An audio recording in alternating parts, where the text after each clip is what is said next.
Now, here's the thing, it'll feel a lot longer, but it's only 3 weeks since the end of the World Cup. Of course, England were knocked out long before the end of the World Cup. That was in South Africa, of course. But now, our own football season is just 4 days away. Among the highlights, Stevenage's first ever match in the Football League. It will be an emotional occasion for their fans.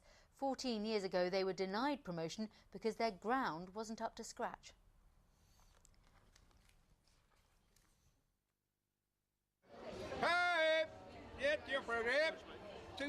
If ever a non-league team deserved a crack at the big time, it's Stevenage. 14 years after their famous non-promotion, the Hertfordshire team have spent the summer getting in shape. The players were already full-time.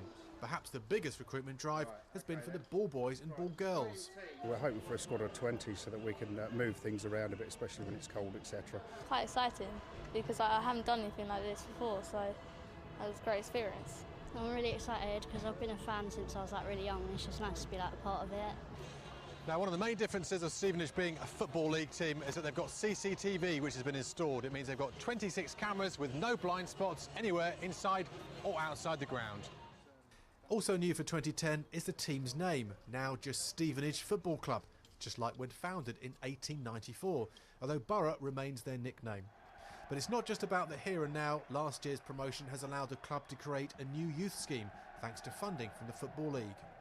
We've talked a lot, myself, the players, the coaching staff, about the legacy that we want to leave at the football club. We all know that we are but moments in time for this football club, and when we move on from it eventually, we want it to be a better place than it was when we came here. Just a dress rehearsal for Stevenage, but come August the 7th, it's the real thing. The fans think now sink or swim. They had such a good season last season, very consistent throughout. I just think if they get a good start, I think they'll do well. At non-league, you're a big fish in a small pond, but now things are different, aren't they? Oh, yeah. Now we're a big fish in a big pond. Yeah.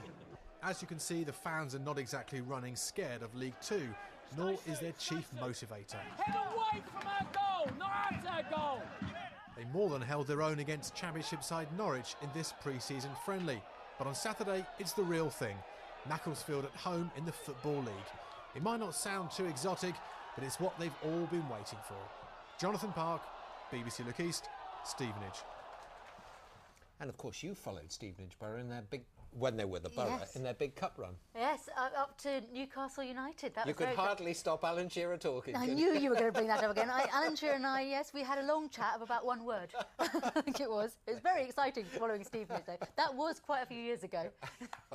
And we'll be following Stevenage this season on Look East, plus there's extensive coverage on BBC Three Counties Radio. Tomorrow night we meet the Football League's youngest manager, Carl Robinson from MK Dons. He's just 29 years old and has to fill Paul Ince's boots. Not exactly, but there we are. Now, if you wanted to make a film and you were short of money, how far would you go to raise the cash? For one couple from Cambridgeshire, the dream of making a movie was so important they put their house on the market.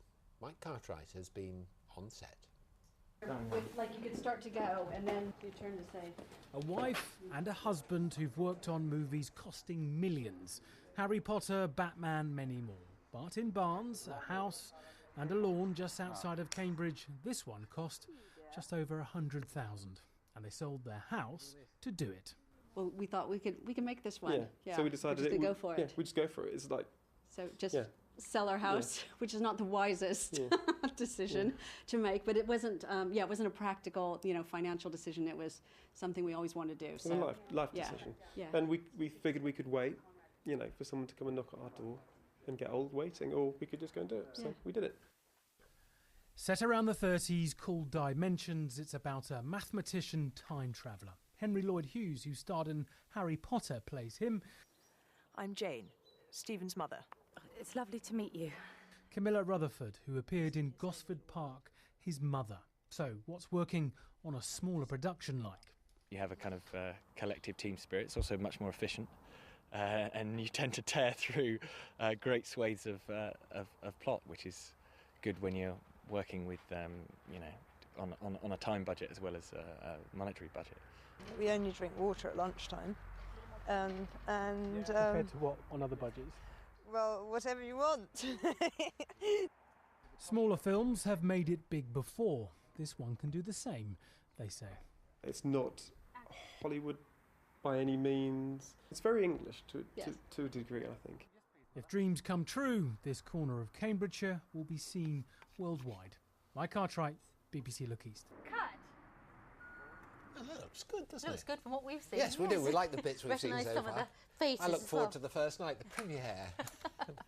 Now, most of us like a few days away to run on the sand, kick our feet in the sea. But we're not the only ones. This week, some horses from the Household Cavalry are taking a beach holiday away from London. It's a tradition, of course, on the sands of Holcombe in Norfolk. A treat for the horses and also a treat for their riders.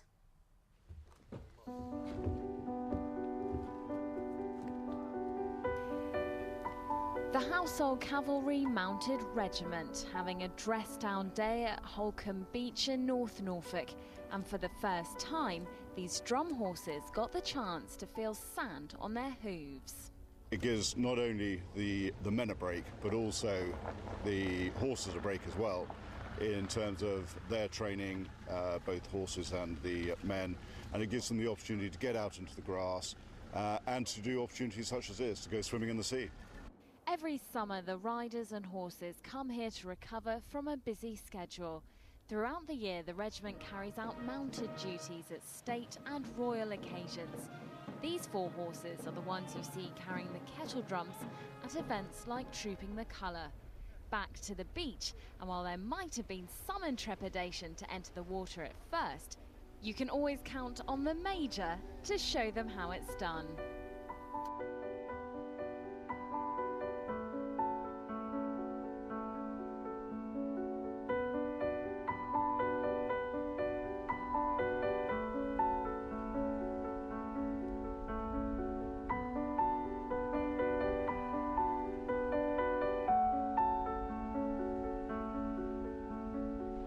Obviously, the best analogy is chaps that work in the city or work hard during the year. Everybody needs a summer holiday, and these horses are no different. They like to come up here and have some new sensations and actually get a bit of a break from that hard work that they put in London. Up next for these horses, a few days grazing in the sunshine and getting ready for their next big assignment, the state opening of Parliament. Kate Riley, BBC Look East, Holcombe in North Norfolk.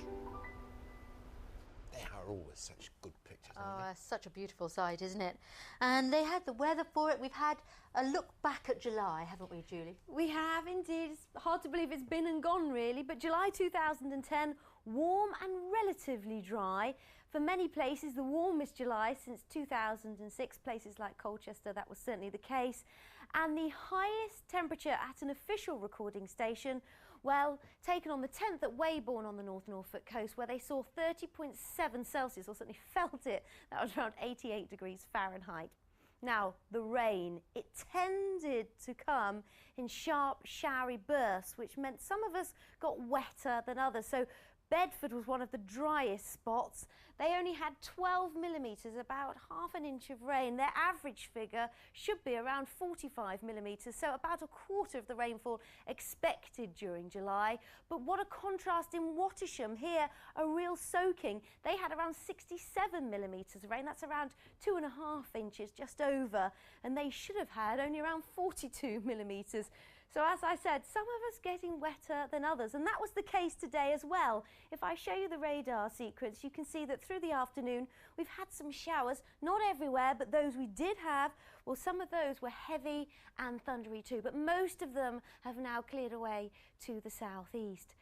So I think over the next few hours it'll be largely dry, quite a lot of cloud. Having said that, in this northeastern corner in particular, we're enjoying a good deal of evening sunshine.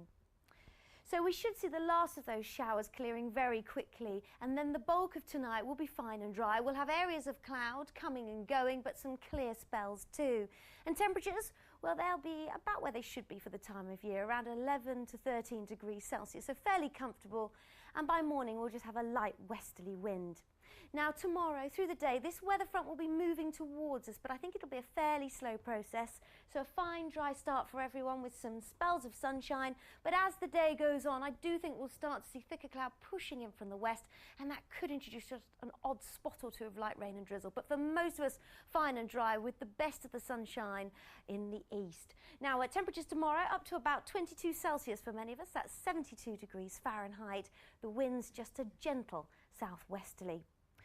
So that's Tuesday. Wednesday, bit of a question mark as to what exactly is going to happen, but we are expecting at the moment some rain in the morning and then hopefully becoming drier and brighter during the afternoon. Thursday and Friday, high pressure should be with us for a couple of days, so it should be fine and dry. And then Saturday, looks like some showers or longer spells of rain, and overnight lows between about 11 and 14 Celsius.